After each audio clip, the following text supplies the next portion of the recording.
কোম্পানির থেকে 100 টাকা করে হাজিরা নিতেছে, 8 ঘন্টা ডিউটি করাইয়া আর 100 টাকা করে এজেন্ট নিতেছে। আমাকে দিতেছে কত? 50 টাকা। আমি কাজ করতেছি, আমি শ্রম দিতেছি, অথচ আমার অর্ধেক শ্রমের টাকাটা এজেন্ট খাই ফেলতেছে। দালালকা ভালো কোম্পানি, ফ্রেশ কোম্পানি, টাকা নিয়েছে 6.5 লাখ। 6.5 লাখ? হ্যাঁ, কি বলেন, এত টাকা মালয়েশিয়াতে লাগে নাকি? 6.5 লাখ নিয়েছে, কোম্পানি পাল্টাইছি। তারপর আজ সাবরাজ ফেলে দিয়েছে। এখানে আসার পর দেখলাম যে অনেক বাংলাদেশি ভাইরা রয়েছে, যে তারা হয়তো মনের আনন্দে কাজ করছে, কেউ মনের দুঃখে কাজ করছে। আর সেই সুখ দুঃখগুলোই কিন্তু ভাগ করতে এসেছি আমি। মালয়েশিয়া কলিংয়ে যারা আসলে তাদের সবারই কি এই ধরনের সমস্যায় পড়তে হয়েছে? আমরা তো একরকম ভালো ছিলাম, আরও লোক মনে করেন পাতা শুদ্ধ খেয়েছে। কি বলেন? হ্যাঁ সিরিয়াসলি? হ্যাঁ, নাকি আমাকে দেখে আপনারা মিডিয়ার সামনে বলে এরকম বলছেন? মিডিয়ার সামনে মিথ্যা কথা বলবো কেন? যেটা সত্য সেটার কথা বলছি।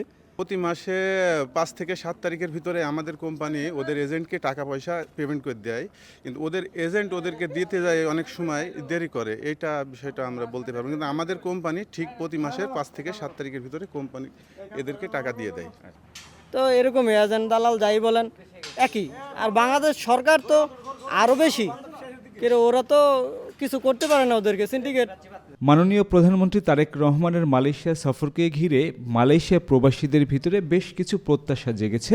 আমি আজ মালয়েশিয়া প্রবাসী শ্রমিক ভাইদের সঙ্গে কথা বলবো এবং এই ভিডিওটিতে আমি তাদের দুঃখ দুর্দশা এবং তাদের প্রত্যাশা এবং তাদের যে দাবিগুলো রয়েছে প্রধানমন্ত্রীর কাছে, সেই সকল বিষয়গুলোই এই ব্লগটিতে তুলে ধরার চেষ্টা করব। যে আমরা এখন মূল যে এমআরটি স্টেশন বা কেএল সেন্টার স্টেশন, এইটাতে আমরা এখন প্রবেশ করতেছি এবং এখান থেকে আমরা চলে যাব হলো আমাদের যে গন্তব্য, সেই গন্তব্যে। আপনারা যারা মালয়েশিয়া ভ্রমণ করতে চান তারা কিন্তু ট্রেনে, যে দূরপাল্লার ট্রেনগুলো কিন্তু এখান থেকে আপনি পাবেন। সব জায়গার মোটামুটি ট্রেন এই স্টেশন থেকে ছাড়ে।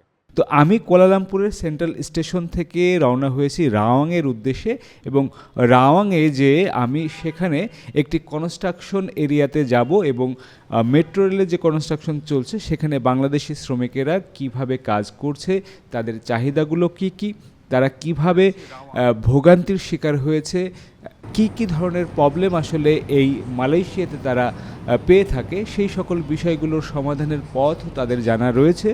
চলুন আমরা শুরু করি আজকের নতুন এই ভিডিওটি। কেটিএম যে প্ল্যাটফর্ম, সেই কেটিএম দিয়ে আমাদেরকে রাওয়াংয়ে যেতে হবে। কেটিএমে আমরা আসছি এবং এসেই আমরা প্ল্যাটফর্মে দেখলাম যে আমাদের যে ট্রেনটি, সেই ট্রেনটি রাওয়াংয়ের উদ্দেশ্যে যাবে এবং সে আমাদের জন্য দাঁড়িয়েই রয়েছে। এই যে আমরা এখানে দেখছি যে আমরা এখানে কেএল সেন্টার থেকে উঠলাম। আমার এই ভিডিওটি আশা করি ভালো লাগবে, কারণ আমরা যাচ্ছি একদম মালয়েশিয়ার একটা গ্রামে। সেই গ্রামে কী কী আছে না আছে এবং গ্রামীণ জীবন কেমন, সেখানে অনেক বাংলাদেশি ভাইয়েরা আছে যারা কাজ করছে, তাদের সঙ্গে দেখা করার চেষ্টা করব এবং তাদের কাজের ধরনগুলো কী বা কী টাইপের কাজ তারা করে থাকে, কেন মালয়েশিয়াতে আমাদের শ্রম বাজারটা এত জনপ্রিয়, কেন মানুষ আসতে চায়, সেই সকল বিষয়গুলো এই ভিডিওতে তুলে ধরার চেষ্টা করব। চলুন দেখতে থাকুন। কুয়ালালামপুর থেকে মাত্র 1 ঘন্টার কিছু সময় লাগবে আমাদের রাওয়াংয়ে পৌঁছাতে। আমরা ট্রেনে করে জার্নি করছি, সঙ্গে রয়েছে আমার সহকর্মী শরীয়ত খান এবং এলাকার ছোট ভাই হাসিবুল ইসলাম। তিনি দীর্ঘদিন ধরেই মালয়েশিয়াতে রয়েছেন এবং মালয়েশিয়াতে একটি কনস্ট্রাকশন এরিয়াতে কাজ করেন। তো আমরা সেই প্রজেক্টটিতে যাব এবং সেখানে কি কি ধরনের শ্রমিকেরা কাজ করে এবং তাদের সমস্যাগুলো কি, এই ট্রেনে যেতে যেতে কিছু বিষয় আসলে হাসিবুলের কাছ থেকে আমি জানার চেষ্টা করব। বের হয়ে স্টেশন থেকে এবার আমরা একটা বাইরে বের হয়েছি এবং দিনের যে আলো সেটি কিন্তু এবার আমরা দেখতে পাচ্ছি কুয়ালালামপুর শহরে। দারুণ একটি ট্রেন জার্নি করে আমরা পৌঁছে গেলাম। এখান থেকেই আমরা রওনা হব কনস্ট্রাকশন যে সাইটটি রয়েছে সেখানে। দেখ, শেষমেশ আমরা সেরান্দা পৌঁছে গেলাম, নেমে গেছি। এখন এই কোন দিকে?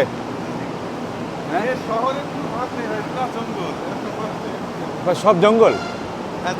আমরা যেদিকে থাকি ওই সাইডে মনে করেন যে বাঘ পর্যন্ত দেখা যায়। বাঘ দেখা যায়? বাঘ দেখা যায়। কি কো, ভয় দেখাচ্ছ আমাকে? আমি কোনদিন দেখিনি, তো ওই জায়গায় যারা এর আগে ইতিপূর্বে ছিল তারা বলে যে ভাই ওই জায়গায় বাঘ আছে এবং অনেকে দেখিছে। এইখানে কি মানে মেট্রোর এই স্টেশন আরো বাড়তেছে নাকি? না না না, এটা নতুন করে একটা রাস্তা চালু হচ্ছে। এটা তেলেঙ্গানা ডিস্ট্রিক্ট থেকে কোলালামপুর হয়ে জহুর বারু পর্যন্ত যাবে। এটা- আলাদা একটা রুট তৈরি হ্যাঁ, হচ্ছে। হ্যাঁ। এটা 32 সাল পর্যন্ত নাকি সম্পূর্ণ শেষ হবে। এই কাজ মনে করেন 50% সম্পূর্ণ হয়েছে, এখন 50% বাকি আছে। কোথায় কোথায় সামনে কি আছে? পাসার মালাম, অর্থাৎ পাসার মালাম কি? রাতের বাজার। ও রাতের বাজার বসে এখানে। রাতের বাজার বসে সচরাচর বাংলাদেশে যে এরকম বাজার বসে সেম সেম, এটা সচরাচর দেখা যায় না মালয়েশিয়ায়। মানে রাতে নাইট মার্কেট আর কি এক কথায়। নাইট লাইভ তো আর না, নাইট লাইভ না রাতের বাজার। রাতের বাজার। আচ্ছা ওকে, এবার এই যে সেই কার্ড দিয়ে টাচ অ্যান্ড গো, টাচ করলাম চলে গেলাম। যে নামটা আমার খুব ভালো লাগছে, টাচ অ্যান্ড গো, মানে একটা কত সহজ শব্দ ব্যবহার করেছে, টাচ অ্যান্ড গো। তো এই কার্ডটি আমি প্রত্যেকটা ট্রান্সপোর্ট ব্যবহার করতে পারবো এখানে। এই যে দেখেন কি সুন্দর একটা গ্রামীণ পরিবেশ। ওয়াও, পুরো পাহাড় দিয়ে এই অঞ্চলটা পুরো ঘেরা, পুরো পাহাড়ের নিচে এই যে এই স্টেশনটি সেরান্দা।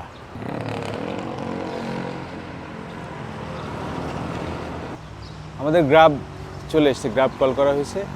একটা জিনিস বলি, গ্রাবটা এখান থেকে ঘুরতে পারতো, ও এই পথেই আসছে, এখান থেকে না ঘুরে সে সামনে যেখানে ঘোরার জায়গা সেখান থেকে ঘুরে তারপরে সে আসছে।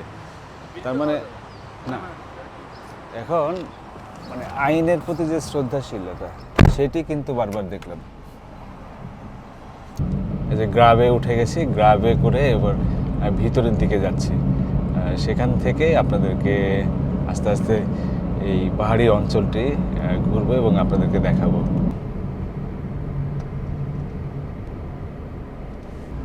এই ট্রাফিক আইন ভাঙলে কত টাকা জরিমানা? 300 টাকা জরিমানা। 300 টাকা জরিমানা, 300 RM, অনেক টাকা তো। না না, আকাশটা কি সুন্দর দেখাচ্ছে। এত লোকাল এরিয়াতেও ট্রাফিক আইন কত সুন্দর করে মানা হচ্ছে, মানে পুরো দেশটিতেই ট্রাফিক আইনের প্রতি যে মানার যে প্রবণতা সেটি কিন্তু ডেভেলপ করছে এই দেশ। ও এটা কি নতুন এই মেট্রো রেলের কাজ চলছে? জি জি জি।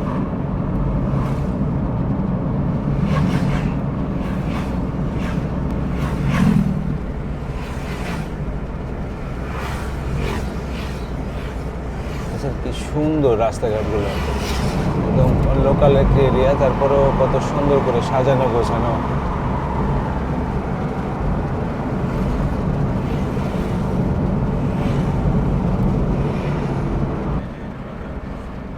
এইটা কি বাজার? জি ভাই, এই ওয়ান টাইম বাজার, আপনি সব সপ্তাহে ও নাইট মার্কেট, আজকে বাজার বসছে তাই তো?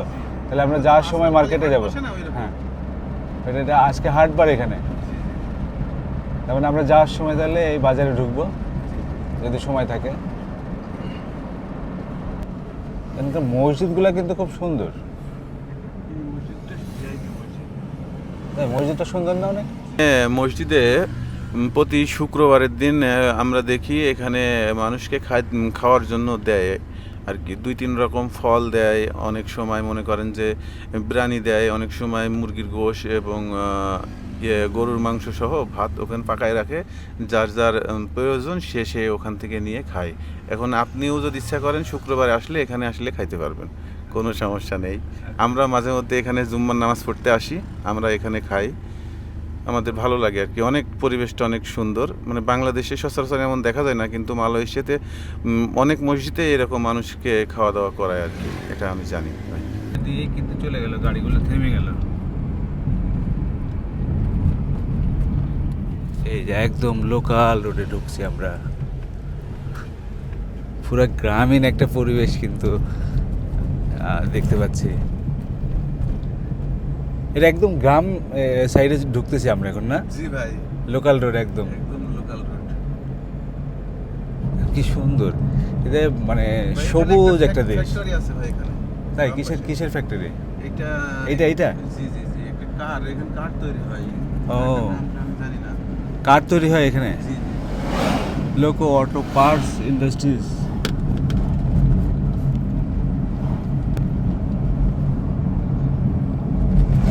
শিল্প কলকারখানা আছে এখানে প্রচুর। জি জি জি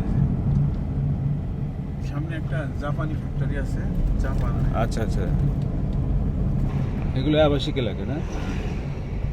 সব একতলা বাড়ি কেন এরকম? এরকমই মানে ম্যাক্সিমাম জায়গায় এরকম একতলা বাড়ি না? ম্যাক্সিমাম লোকের ছাদের বাড়ি নেই বললেই চলে। ও মানে দোতলা বাড়ি, তিনতলা বাড়ি, এরকম বড় বিল্ডিং দেখতেছি না, সব একতলা। নেই, শহরের দিকে আছে। এখান থেকে কত কিলোমিটার আমরা যে জায়গাটায় যেতে চাচ্ছি? 20-30 সেকেন্ড লাগবে।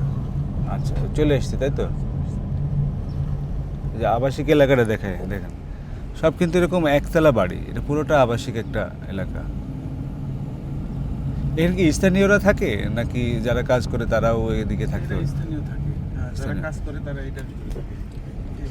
ওই মালয়েশিয়ার এই গ্রামীণ রাস্তা ধরে হাঁটছি এবং এখানে দেখেন কি চমৎকার ঝিঝি পোকার ডাক শুনতে পাচ্ছি এবং নিরিবিলি একটা অপরিচিত জায়গা দিয়ে হাঁটছি। যদিও আমাদের ছোট ভাইয়ের জায়গা এটা, তার পরিচিত জায়গা এটা। দেখেন এই পাশে অনেকগুলো ফ্যাক্টরি আছে এবং গ্রাম যে এটা বোঝা যাচ্ছে, কারণ গ্রামীণ সমস্ত কিছু আমরা দেখতে পাচ্ছি, নিরিবিলি জঙ্গল এবং ওই পাশে গ্রামীণ যে দৃশ্য, সেই দৃশ্যগুলো আপনাদেরকে দেখানোর চেষ্টা করি। কিন্তু সন্ধ্যা হয়ে আসছে, জানি না কতটুকু দেখাতে পারবো, তারপরেও চেষ্টা করছি যতটুকু পারা যায়। এবং এখানে যে বাংলাদেশি ভাইয়ের আছে তাদের সঙ্গে আমরা দেখা করবো এখন, নাকি? ইনশাআল্লাহ ইনশাআল্লাহ চলেন এখন চলো দেখা করতে হবে। চলো চলো চলো, এখন যাই দেখা করে। এদিক দিয়ে যেতে হবে না? এদিক দিয়ে যেতে হবে। অনেক বাংলাদেশি আছে ওদিকে। হ্যাঁ এদিকে অনেক বাংলাদেশি আছে। বাহ। বাড়ি এইগুলো সব আবাসিক না? আবাসিক বাড়ি। সব একতলা একতলা আবাসিক রুম।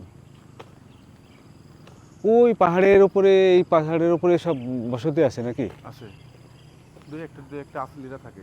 আচ্ছা আচ্ছা। ভাই এখানে আমার হাতের আঙুল ছোট গেলে আপনি গ্যান্টিং আইল্যান্ডের 3টি বিল্ডিং না এটা ওই গ্যান্টিং আইল্যান্ডের বিল্ডিং? ইয়েস। ওয়াও, এখান থেকে গ্যান্টিং আইল্যান্ড দেখা যাচ্ছে। ওই যে ড্রফিয়ার, হ্যাঁ? ও এই যে তোমাদের কাজের সাইট নাকি এটা? জি জি আচ্ছা আচ্ছা আচ্ছা, গুড গুড। আমরা পৌঁছে গেলাম, আমরা পৌঁছে গেছি। নামি এবং ওদের সঙ্গে শেয়ার করবো সেই অভিজ্ঞতা। গ্রামীণ একটা পরিবেশে, পুরো গ্রামীণ একটা পরিবেশে আমরা এসে নামলাম এবং এখানে একটা কনস্ট্রাকশন সাইটের কাজ চলছে, আমরা যাব সেখানে। এই জায়গাটা কি হচ্ছে? ভাই এখানে মেট্রো রেলের স্টেশন হবে, নতুন যে রাস্তা তৈরি হচ্ছে সেটার স্টেশন হবে এখানে ভাই। এই পুরো এলাকা? জি ভাই, এটা পুরো এলাকাটাই স্টেশনের আওতায় আসবে। এই দিক দিয়ে সম্পূর্ণটাই স্টেশনে মানে ইয়ে থাকবে। এখানে সব সময় 5টা-7টা ট্রেন দাঁড়িয়ে থাকবে। তোমার কি কাজের সাইড এটা? জি আমার কাজের সাইড এটা ভাই, এটা আমাদের কাজের সাইড ভাই। আর বাংলাদেশি ভাইরা নিচে কাজ করছে, আমরা নিচে যাই। আসেন এই দিক দিয়ে যেতে হবে ভাই, আসেন।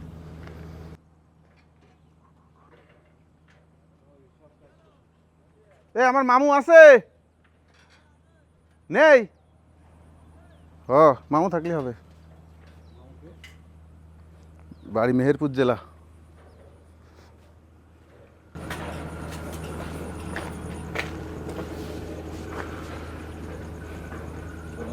কনস্ট্রাকশন সাইডে চলে আসলাম। আসলে মেট্রো রেলের কাজ চলছে এখানে, সেই মেট্রো রেলের কাজের যে সাইট চলছে সেই প্রজেক্টে বাংলাদেশি অনেক ভাইয়েরা কাজ করছে। আমরা একটু বাংলাদেশি ভাইদের সঙ্গে একটু দেখা করবো এবং কথা বলবো তারা কেমন আসছে। আচ্ছা বলে এটা যাওয়া তো রিস্কি না মনে হচ্ছে?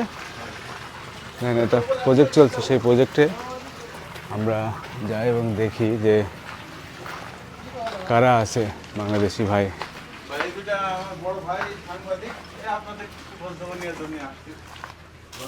কি অবস্থা ভাই, ভালো আছেন? বাংলাদেশি? কোথায় বাড়ি? বগুড়া। আচ্ছা আচ্ছা।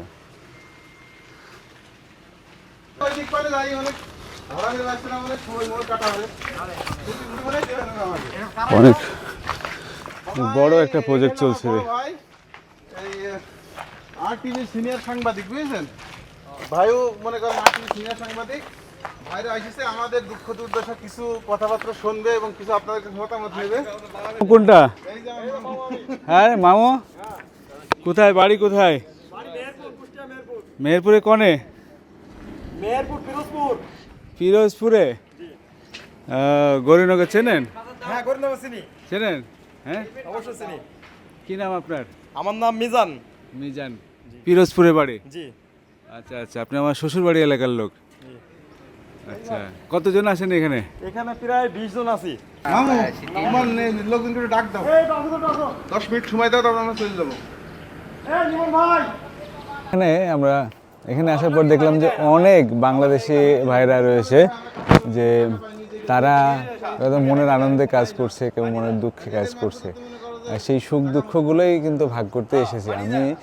যেখানে যাই সেখানে বাংলাদেশি রেমিটেন্স যোদ্ধা যারা আছে তাদের সঙ্গে দেখা করি, কথা বলার চেষ্টা করি, তাদের কিভাবে চলছে দিন, কি করলে তাদের আরও ভালো হয়, সেই সকল বিষয়গুলো কিন্তু তুলে ধরার চেষ্টা করি আমার ভিডিওতে, দেশে বিদেশে। তো সেই ক্ষেত্রে আমি আজকে এখানে কথা বলবো যে তারা আসলে কেমন আছে মালয়েশিয়াতে। ভাই, দেশের বাড়ি কোথায়? গাইবান্ধা। গাইবান্ধা। কতদিন হলো এখানে আছেন? 1 বছর। 1 বছর। কেমন লাগছে? ভালো লাগতেছে, বেতন তো পাইতেছি না। কেন? বেতন আজ দেওয়ার কথা 10 তারিখ দেয়, 30 তারিখে সাপ্লাই 2 মাসের টাকা এখনো পাইনি। অর্ধেক দিছে, অর্ধেক এখনো বাকি আছে। কেমনে চলবে? বউ চলবে কি না খা থাকবে? টাকার জন্যই তো বিদেশে আছি, টাকাই দিয়ে না পাই তো বিদেশি খাটা লাভ কি? এই ঝামেলা। দালালকে ভালো কোম্পানি, ফ্রেশ কোম্পানি, টাকা নিয়েছে 6.5 লাখ। 6.5 লাখ? হ্যাঁ, কি বলেন, এত টাকা মালয়েশিয়াতে লাগে নাকি? 6.5 লাখ নিয়েছে, কোম্পানি পাল্টাইছি। তারপর আজ সাপ্লাই ফেলে দিছে, আসে বুঝছি সাপ্লাই তুই না এলে মানে ভালো কোম্পানি ছাড়িয়ে দিল।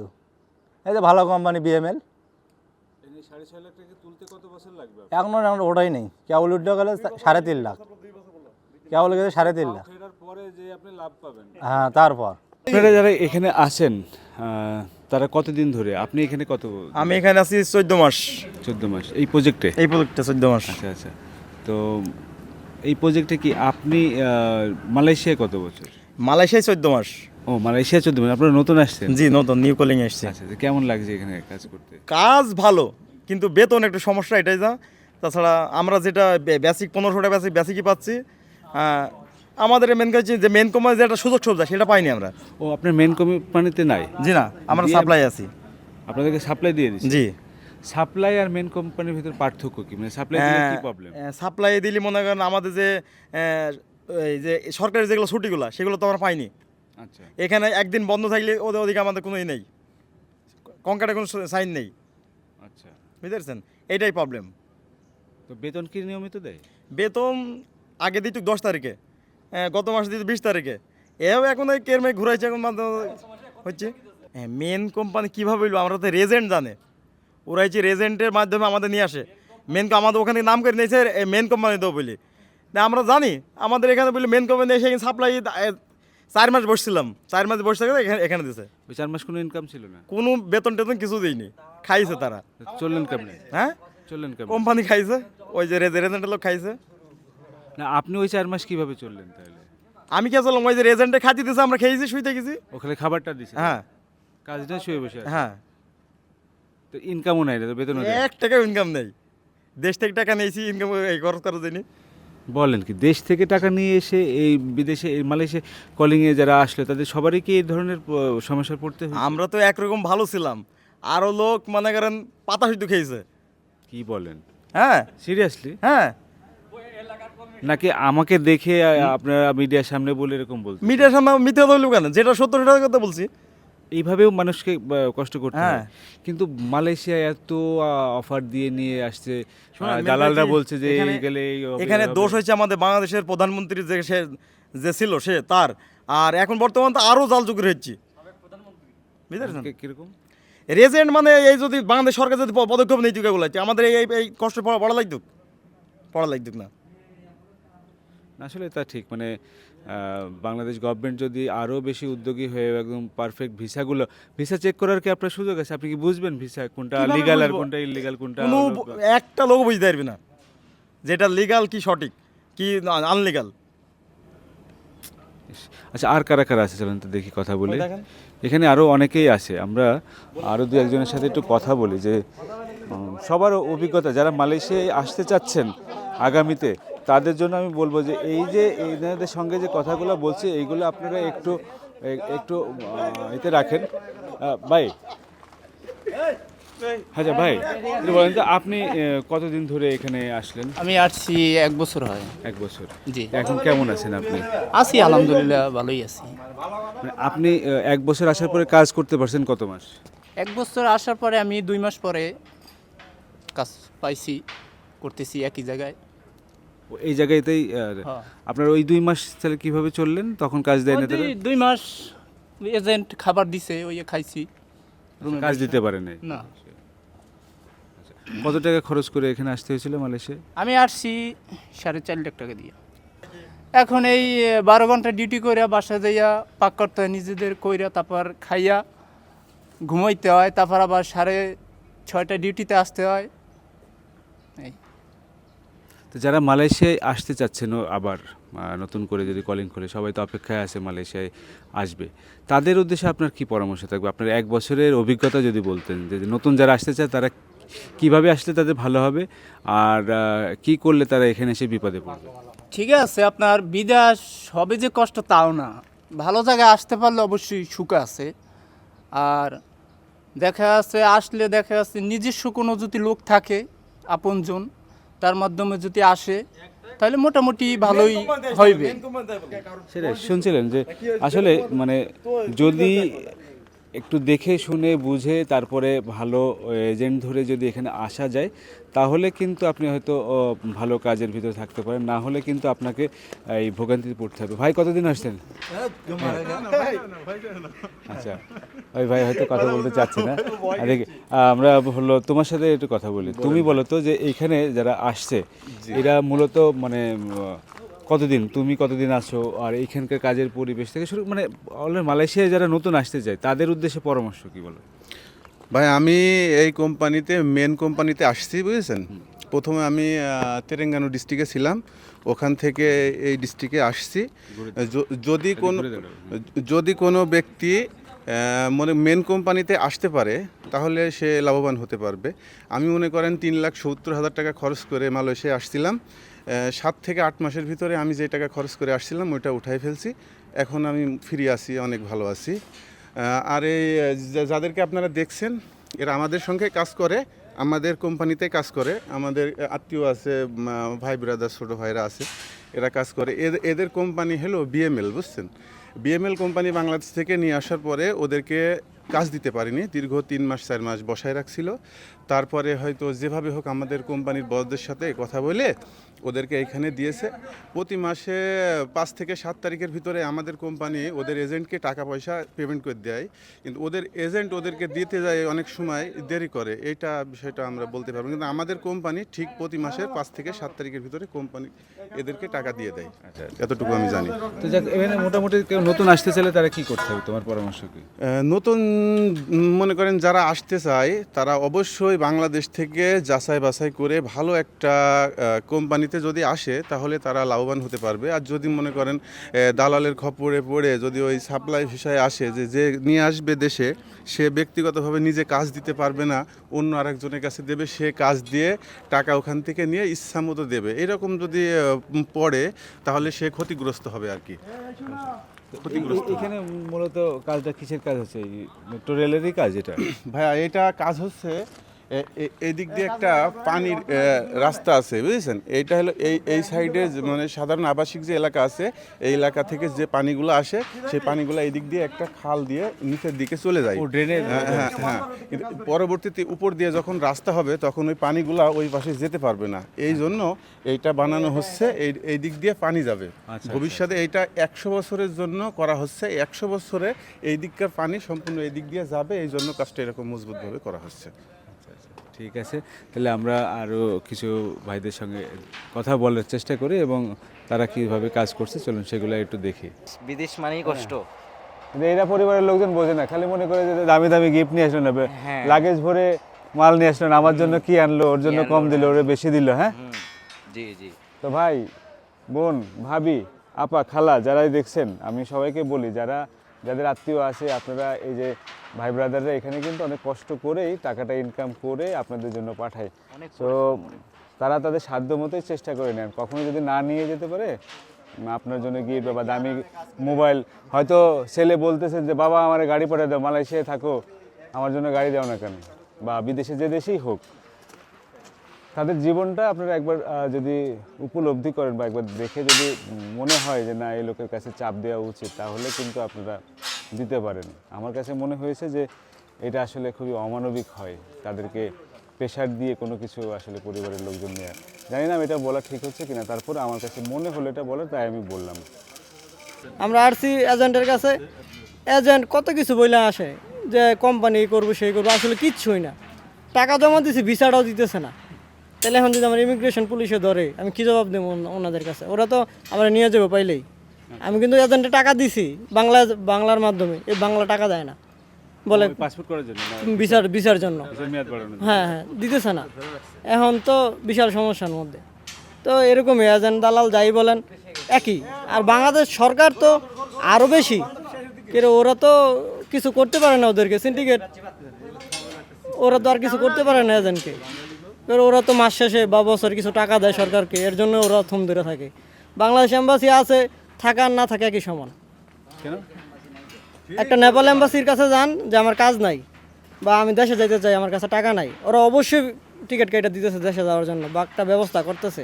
যে কোনো সমস্যা একটা নেপাল এম্বাসি যখন তখন সমাধান করতেছে কোম্পানির এটাকে। আর বাংলাদেশ এম্বাসি ঢুকতেই পারবেন না গেলে। ওরা তো আছে ঠিকই বাংলাদেশের টাকা দিয়ে, কিন্তু বাঙালি যে দেশ আছে ওরা মনেই করে না। ওরা মনে করে যে ওইটি তো আছে, মরে থাক, ওইটি আঙ্গ দেখার দরকার নাই, ওটা ওইসব মনে করে। এইভাবেই চলতেছে। এম্বাসিরে সরকার কিছু বলে না, সরকারের মতো থাকে, টাকা পাইতেছে। এম্বাসির মতো মাস শেষে টাকা গুনে নিতেছে। আমাদের জন্য কি করছে? এই যে আজকে আমরা যাই আছি মালয়েশিয়াতে, আজকে থেকে বাঙালি নাই, বাঙালিদের জন্য কি করছে? কিছুই করে নাই ওরা। এই দেখেন আমার ভাইয়েরা কত কষ্ট করে দেশে টাকা পাঠাচ্ছে, রেমিটেন্স পাঠাচ্ছে, আর তাদের রেমিটেন্সে কিন্তু আমরা সমৃদ্ধ হচ্ছি। আর যে সকল পরিবারের ভাই বোন ভাবিরা এই ভাইদের কাছে দামি দামি ফোন আর সোনার গহনা চান, তারা একবার একটু দেখেন কত ঘাম ঝরিয়ে তারা এটা দেয়।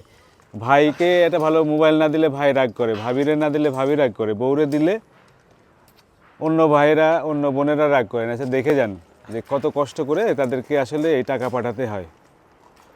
এরপরে যদি আপনারা এই ভাইদের উপরে রাগ করেন, সেটা হলো মহা অন্যায় হবে।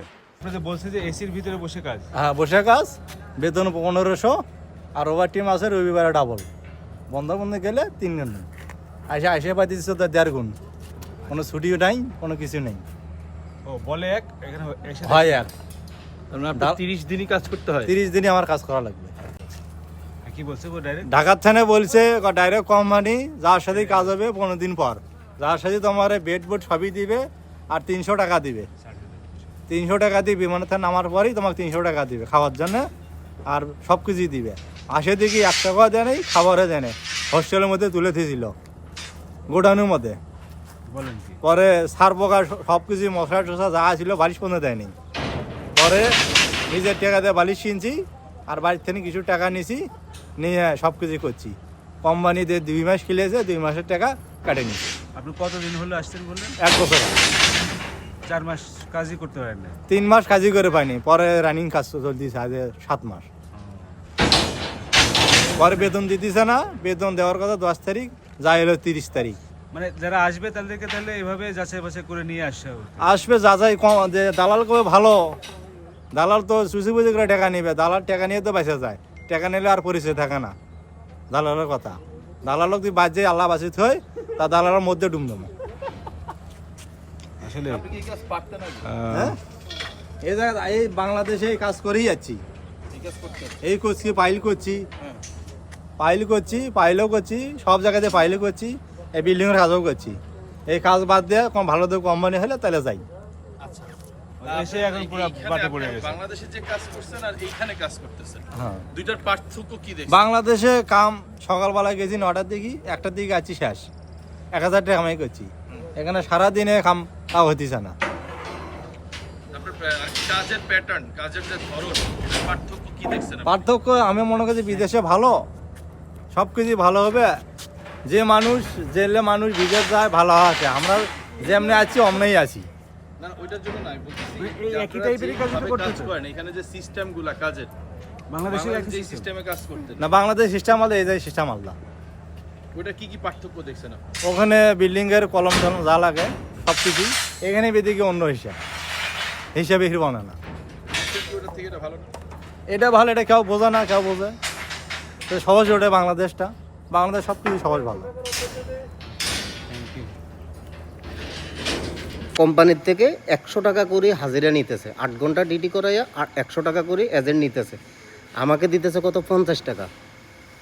আমি কাজ করতেছি, আমি শ্রম দিতেছি, অথচ আমার অর্ধেক শ্রমের টাকাটা এজেন্ট খাই ফেলতেছে।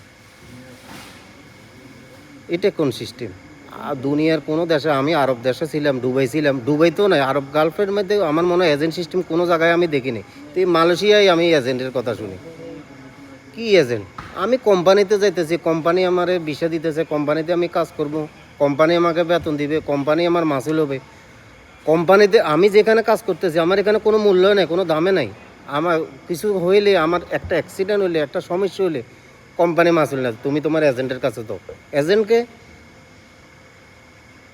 এজেন্ট হয়তো এখানে কোনো একজন মালয়েশিয়ানরে এজেন্ট বানাইয়া বাংলাদেশ দালালেরা এর মাধ্যমে লোক নিয়ে আসে। এখানে বিষাটা লাগাই দেওয়া পর্যন্ত এজেন্টের দায়িত্ব। এরপরে আমি মরে গেলাম, আমি মরে গেলাম, বেতন পাইতেছি, আমি অসুস্থ হয়েছি, আমার সমস্যা, আমার খাওয়া নাই, রুম থাকার জায়গা নাই, এজেন্ট এগুলো জানে না। এগুলা জানার বিষয় এজেন্টের না। ওই টাকা নিচে ভিসা লাগাই দিচ্ছে, বসে এই পর্যন্ত এর কাম শেষ। যদিও আরেকজনের মাধ্যমে আমাকে একটা কোম্পানিতে কাজে লাগাই দেয়, কাজে লাগা দেওয়ার পরে আমার কাজের বিনিময়ে প্রতিদিন 100 টাকা নিতেছে, মাসে 3000 রিঙ্গিত। আমাকে দিতেছে কত? 1500 রিঙ্গিত, 50 টাকা। আমার শ্রমের 50 টাকা, আমার শ্রমের 1500 টাকা প্রতি মাসে ওই এজেন্ট নামের দানবটা খাইতেছে। এখন আমার কথা হইলো, মালয়েশিয়াতে লোক পাঠাইতে হলে, শ্রমিক পাঠাইতে হলে বাংলাদেশ সরকারকে প্রথম কাজ হবে কোনো এজেন্টের মাধ্যমে আমি কোনো লোক দিব না। কোনো ডাইরেক্ট কোম্পানি যদি আমার লোক নেয়, তখন আমি আমার শ্রমিক পাঠাবো। এই যে এজেন্টের মাধ্যমে আসি, 2023 সালে কলিংয়ে যে লোকগুলো আসছে, যারা ডাইরেক্ট কোম্পানিতে আসছে, তারা সবাই ভালো আছে, সবাই কাজ পাইতেছে, সবাই কাজ করতেছে। আমি ডাইরেক্ট কোম্পানিতে আসছি, আমি ভালো আছি। From the runway to the skies, this is where our aviation story begins. Aircraft, airports, and thrilling journeys all in Bangla for the world. Discover the wonders of aviation, the known, the unknown, and the stories that make the skies come alive. And salute to Bangladesh's remittance warriors, our heroes abroad, keeping the nation moving forward. I am Jolhas Kabir. Welcome to the skies and to the stories that truly matter.